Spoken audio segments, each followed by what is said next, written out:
څوک اولي د اشرف غني په ملاتړ میدان ته شول. پخوانیو چارواکو د اشرف غني په اړه تازه څه څرګندونې کړې دي.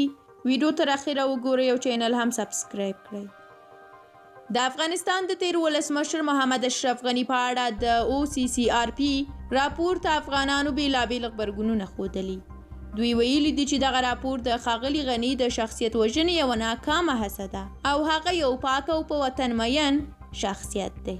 په دې اړه د ننګرهار پخواني والي او د دفاع وزارت مرستیال وزیر شاه محمود میاخیل وایي د ولسمشر غني په پاک حیثیت شک نه لرم. له هیواد او خلکو سره یې بې کچې مینه درلوده.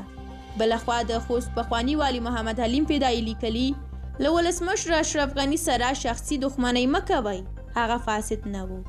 د اشرف غني کلک ملاتړی او زړور شخصیت ضیاء الحق امرخیل وایي چې غني مفسد نه و بلکې د فساد په وړاندې د مبارزې سرلاری و.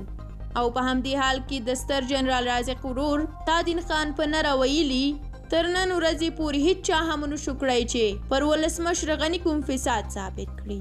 وړاندې بیا سید شاه سقیم وایي چې یو بام دوه هواوي.